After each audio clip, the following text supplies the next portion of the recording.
अस्सलाम वालेकुम, मैं हूं हसनैन कुरैशी और आप देख रहे हैं मेरा यूट्यूब और फेसबुक चैनल। सियाने लोग कहते हैं कि इंसान दूसरों के लिए जो गड्ढा खोदता है खुद ही उसमें गिरता है। जज मोहम्मद बशीर, जिनको हमारे वजीर आजम साहब बार बार एक्सटेंशन देते रहे, जिनकी तैनाती 3 साल के लिए हुई थी, लेकिन वो मुसलसल 11-12 साल से बार बार एक्सटेंशन लेकर एहतसाब अदालत के जज बनते रहे और बार बार उन्हीं वजीर आजम जिनसे वो एक्सटेंशन लेते रहे उनको वो सजाएं भी देते रहे और आउट ऑफ लॉ उनको सजाएं देते रहे, जिनको फिर बाद में हायर कोर्ट्स ने कलअदम करार दे दिया।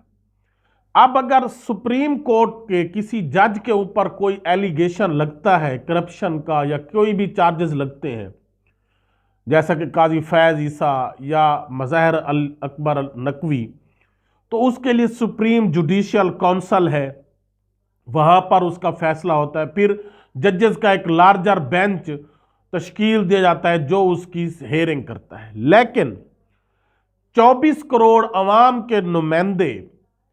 वजीर आजम की किस्मत का फैसला सिर्फ एहतसाब अदालत का एक जज कर सकता है। यकीनन इसके लिए कोई ऐसे रूल्स और रेगुलेशंस होने चाहिए कि एक वजीर आजम का एहतसाब वजीर आजम के किसी केस में अगर उसके ऊपर है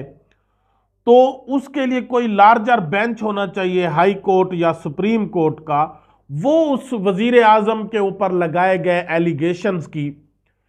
समाअत करे और फिर वो फैसला दे। एक मुतअस्सिब और एक ही जज को यह अख्तियार नहीं होना चाहिए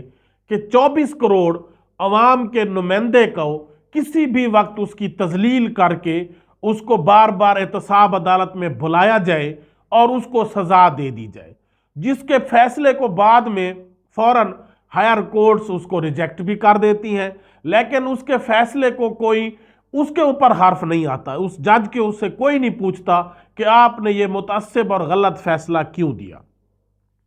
अब रिसेंटली इमरान खान को तोशा खाना केस में 14 साल कैद बामुशक्कत और 1 अरब जुर्माने की सजा सुनाने वाले जज मोहम्मद बशीर पाकिस्तान के ऐसे जज हैं जिनकी अदालत में मुल्क के 4 वज़ीर आज़म पेश हो चुके हैं और 2 वज़ीर आज़म सजाएं भी पा चुके हैं। जज मोहम्मद बशीर की अदालत में पीपी के वज़ीर आज़म राजा परवेज अशरफ, मुस्लिम लीग नून के वज़ीर आज़म मियां नवाज शरीफ और शाहिद खकान अब्बासी और रिसेंटली पीटीआई के वज़ीर आज़म इमरान खान पेश हो चुके हैं। इमरान खान को 14 साल सजा सुनाने वाले मोहम्मद बशीर इससे पहले मियां मोहम्मद नवाज शरीफ, उनकी साहबजादी मरियम नवाज और दामाद कैप्टन सफदर को एवन फील्ड अपार्टमेंट में बदउनवानी का मुजरिम करार देकर जुलाई 2018 में जेल भेज दिया था। ताहम बाद में आला अदालतों ने उनके फैसले को कलअदम करार दिया और 3 अफराद की सजाएं मुअत्तल कर दी। इमरान खान को सजा भी उनके वोकोला ने आला अदलिया में चैलेंज करने का फैसला किया है और उनका कहना है कि जज मोहम्मद बशीर ने इस फैसले में ऐसे ऐसे क्लूज और सकम छोड़े हैं कि यह फैसला आला अदलिया में एक पेशी पर भी कायम नहीं रह सकेगा, ख़त्म हो जाएगा। जज मोहम्मद बशीर जो पिछले 11 साल से एहतसाब अदालत के जज हैं और जज मोहम्मद बशीर को सबसे पहले 2012 में उस वक्त के वजीर आजम यूसुफ रजा गिलानी ने एहतसाब अदालत के जज के तौर पर 3 साल के लिए तैनात किया था। पाकिस्तान के वजारत कानून के कवायद के मुताबिक एहतसाब अदालत के जज की तकर्री 3 साल के लिए होती है। ताहम जज मोहम्मद बशीर गुज़श्ता 11 साल से इस्लामाबाद की नैब कोर्ट नंबर 1 के जज हैं। जज मोहम्मद बशीर को 2018 में वजीर आजम नवाज शरीफ ने मजीद 3 साल के लिए एक्सटेंशन दी और उनकी दूसरी मुद्दत मुलाजमत जब 2021 में ख़त्म हुई तो उस वक्त के वजीर आजम इमरान खान ने उनकी मुद्दत मुलाजमत में मजीद 3 साल की तोसी दी। दारुल हुकूमत इस्लामाबाद में गुज़श्ता 11 साल से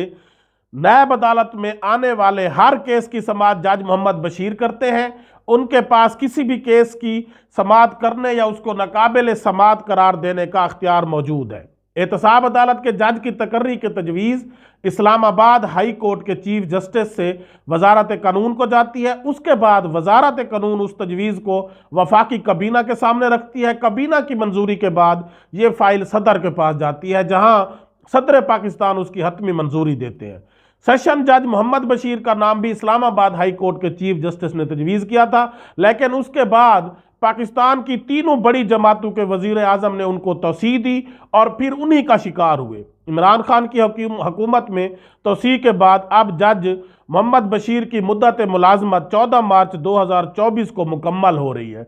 और उन्होंने इमरान खान के केस का फैसला करने से पहले 20 जनवरी 2024 को बीमारी की वजह से अपनी मुद्दत मुलाजमत मुकम्मल होने तक छुट्टी की दरख्वास्त दी, लेकिन मंजूर नहीं हुई और उन्हें यह टास्क दिया गया कि जहां आपने पहले इतने मुबारक काम किए हैं, इतने वजीर आजम को आपने जो है अपने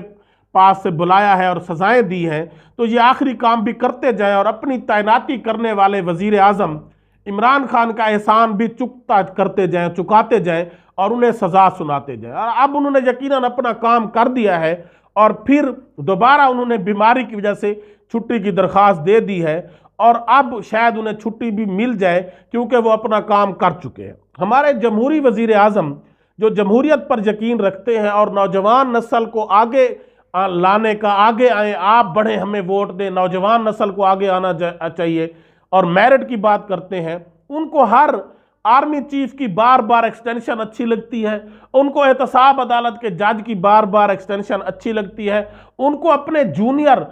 जर्नल्स पर, उनके जूनियर जजेस पर एतमाद क्यों नहीं आता। जब वो नौजवानों को कहते हैं कि आप हमें वोट दें, आपने मुल्क की बागडोर संभालनी है, आप आगे आए,